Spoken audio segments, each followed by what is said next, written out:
And joining us on the Rothman Orthopedics guest line, my man Pots and Pans from NBC Sports Philadelphia, Yes. NBC 10 as well, sports reporter extraordinaire, Sixers Talk podcast, and a little bit later on, matter of fact, a little bit later today, when we air this on Friday, an interview one-on-one with a brand new minted Eagle, Haason Reddick. So we look forward to that. The great Danny Pommells joins us. Danny, what's going on, brother?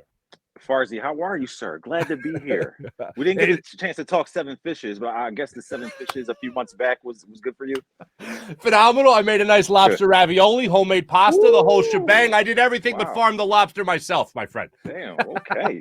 Dang, that does sound good. It was nothing compared to that time you had your friends. What are they called? Food chasers? What are their names? Yes. Oh, they have a restaurant now. They have an actual restaurant, Elkins Park. Food Chasers Kitchen. They do. Isn't that crazy? That's awesome. You got to pull up. Tell your people to pull up. Well, let's see. We're well overdue for a roast beef sandwich at Cherry Street Tavern. And then we got to go. Little au jus with a little au jus. Yeah. Oh, man. What the random things you could have in common with people when you get to know them. It was one of the things you and I had in common. How great that roast beef sandwich is at Cherry Street Tavern in Center City. Phenomenal. Underrated.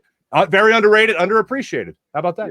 Yeah. Danny, you do a phenomenal job with Sixers Talk podcast, and we'll get plenty of Sixers conversation there. But you have an interview that's going to drop today, Friday, at the time we do this interview with Haason Reddick. I'm just curious. I saw the press conference. I thought he was incredible. I thought he dazzled with a lot of things that he said. What were your takeaways from this conversation that you had one-on-one with New Eagle Haason Reddick? Bro, he is kind of in a surreal haze right now because all this coming to fruition.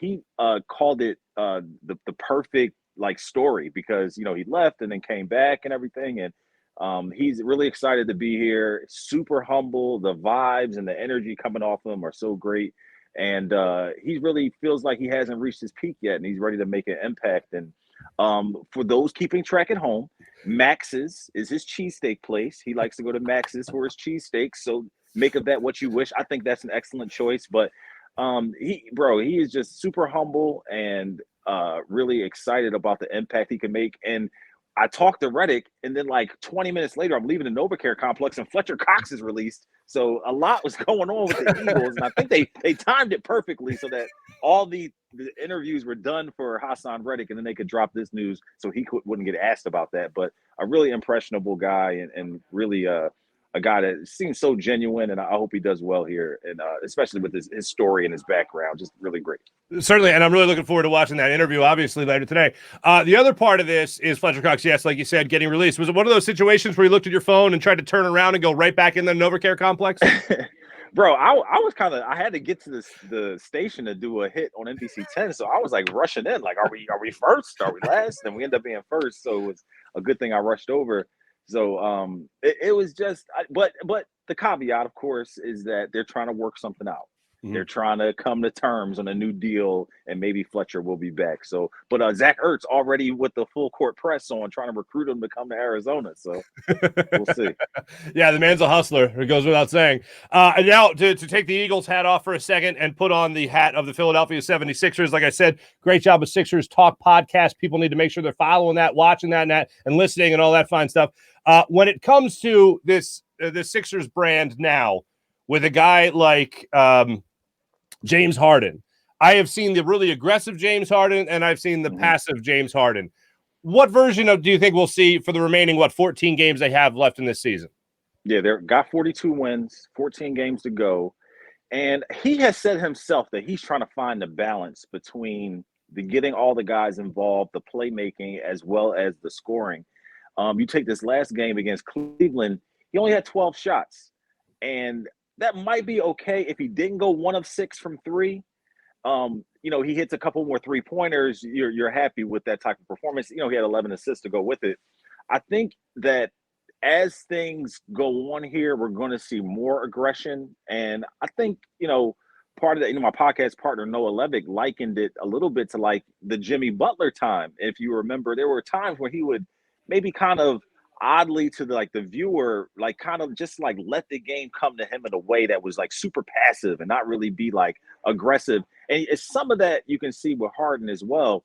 But I feel like the aggression will come. He's trying to work his way into the teammates. But the thing that has impressed me the most, Mark, which I really underestimated, was his aggression when it comes to the leadership, the talking to other guys, the being vocal, the, correcting guys or telling them where to be on the floor and things like that.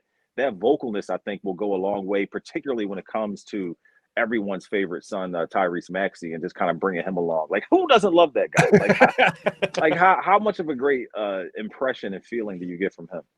Nothing but good vibes. And hearing him last night say, or 2 nights ago, say that Joel Embiid looked like Tupac on the T-shirt that they were all wearing. I have him right here. This, I mean, not for nothing. I'm not Tupac's #1 fan. Nothing against him, but just I'm more of a Frank Sinatra guy, so that tells you a lot about me. But I don't look at this and go, oh, that's Tupac. Maybe that's the problem why his defense isn't as good as it should be, because he can't see. Maybe he can't see the guys right in front of him, because that does not look like Tupac. But he said it's like hanging up in his locker. And he's like, oh, a T-shirt with Tupac, who gave this to me? But it turns out to be Embiid. But 19 years old, looking so the pre-process Embiid. Ooh, exactly. I like that. Yeah, right, exactly. Now, when it comes to your expectations for this team, I know we were all getting really excited when we first saw the first 4 games with them, and since then, a little bit more coming down to earth. James Harden's even acknowledged that. What are your expectations right now for this 76ers team? Well, if we go regular season, I was on a betting podcast, and they had me put my feet to the fire on over under 50.5 wins. So they have 42. So they need 9 wins out of this 14 to reach the over. And I said the over. I was like, oh, hammer the over. That was when, the Harden honeymoon era was going on. So I feel like they can get, closer to that for the regular season. For the playoffs, I mean, come on, Mark. I mean, we've endured this drought of them getting past the second round of the playoffs as Philly sports fans and Sixers fans for a while. It'll be a colossal failure to me if they can't get past the second round. And we're talking about some tough matchups that they could be facing in that second round. I mean, even the first round, they could end up facing the Boston Celtics, or everyone's talking about them facing the Brooklyn Nets, which is still a possibility. But that second round, no way, no how, any way you slice it, is going to be a tough matchup. And who knows who that could be? It could be the Miami Heat there in the second round. It could be the Milwaukee Bucks, but I'm all of my chips are in the center of the table right now, Mark. They got to get at least to the Eastern Conference Finals, or you're wasting this incredible season from Joel Embiid. Harden comes over, the trade, like all the above. It just doesn't seem like it was worth it if they can't take that next step. So I'm pushing my chips all into the center of the table of at least the Eastern Conference Finals. You and I could not be on the same page more, even if we were enjoying a fine roast beef sandwich from Cherry Street Tavern with the au jus. Tobias Harris is kind of the guy that we're all trying to figure out what exactly is his place in this lineup here. What do you think we'll see from him as the season goes on? What, a 19-point performance the other night? I'd love to see more of that, as we all would. 26 against the Magic. I think that's a little too many expectations for him. But where does he fit in this mix going forward? Encouraging signs, though, from these recent games, particularly with way people were hammering him with Harden first guy here. Joel Embiid said after the Cleveland game that Tobias has been doing more of what they've been asking for him, is to let it fly. Like, shoot the ball, bro. Just shoot the basketball. And that's going to complement everything else that we're doing. And particularly, it's weird to see him struggle because the form looks so good. Like, he looks like he's a shooter when he pulls up the form, the release point, all of that stuff. But Hey, Mark, I don't know, but if this will be something that can carry through the end of the regular season or into the postseason. But his defense looked really good against Cleveland, and particularly guarding like smaller, quicker dudes. He's moving his feet really well. His hands have been there, staying in front of guys. So Doc Rivers commented about how the Sixers version of Tobias Harris's defense is so much better than the Clippers version of Tobias Harris that he had in LA. So I think that I am seeing good signs and progress from him. And that's all you're asking for, is these guys to kind of come together as these games move on. And they got a tough slate. And here we are Friday, the friggin' Dallas Mavericks are in town after 2-game winners with Spencer Dinwiddie, Luka Doncic, and all of his offensive repertoire. So the Raptors and the Miami Heat on this 3-game homestand are going to be some real measuring sticks for the Sixers. Certainly. Real quick, last thing on the Sixers. Where are you on the debate with trying to improve the bench with possibly putting Tyrese Maxey on the bench, having him come off. Where are you? And that got okay. No. Are you sure? I think the move though, and this is just me, is Danny Green for Matisse is the move I would make, because with Matisse coming off the bench, there's some energy and expectation as far as like, you know, being dynamic defensively and kind of changing the tenor of the opposing team's offense, where they don't quite have a guy like that, like who's going to come in and bring juice like Tyrese Maxey used to do off the bench.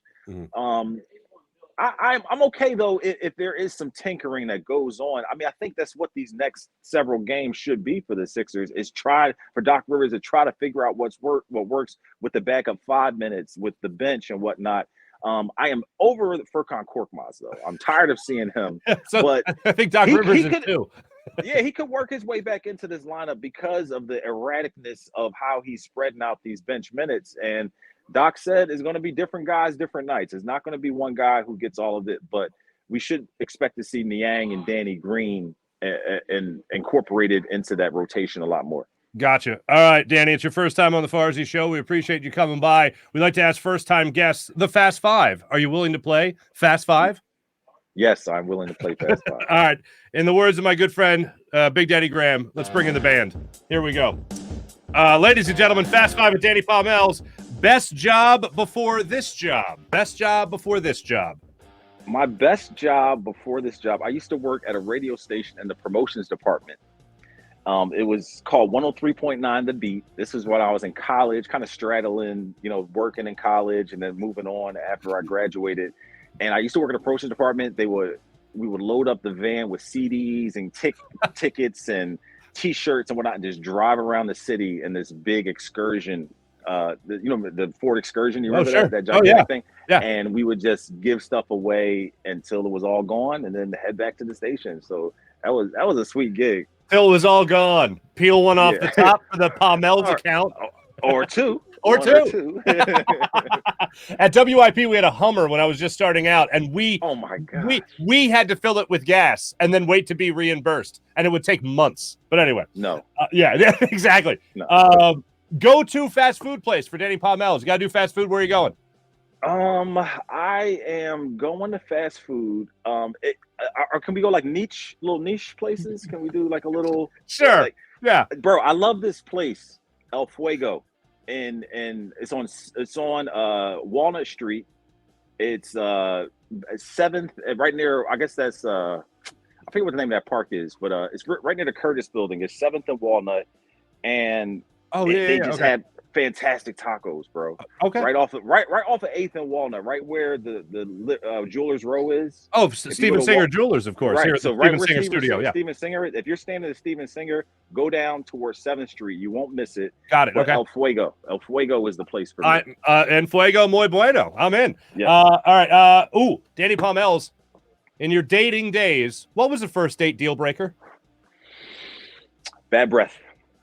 The breath's got to be fresh, bro. You're right. I gotta have the good breath. The bad breath, man, is just like, get me out of here. Get me out of here. Especially if you already, to talk to her out. Oh, it's just a nice lady, whatever. You pick her up, and then she gets in the car. Yeah, that's terrible. I need the good aromas headed my way. I need the perfume, the lotion, whatever it is. I need the good. So the bad breath is like the sense. That's a deal breaker. Yeah, you need the good sense. That's fantastic. Favorite city to travel to? That's an easy one. I'm a Bay Area guy. San Francisco, Oakland. I actually just came back from there. We went to see a Jasmine Sullivan concert, Philly artist. Oh, cool. Yeah. Bro, she can sing. It was phenomenal. It was like a birthday trip for me in February. And I would say the Bay Area. I'm a big San Francisco, Oakland guy. I thought you meant Baltimore for a second. I do like crabs though. The steamed crabs. Hells yeah, man. Hells yeah. And then finally, Danny Pommells, and you really are one of the nicest people I've ever met. But what makes you absolutely? What makes you use your horn in traffic? I'm an aggressive driver. I can be aggressive. I am typical Philly. If the light turns green, you better move that sucker, or you're gonna hear the horn. And I can't. All props to my New Jersey people. but you can't drive. So you need to stay in the slow lane, okay? You drive like you're on dirt road. Stay in the slow lane. I'll be in the fast lane.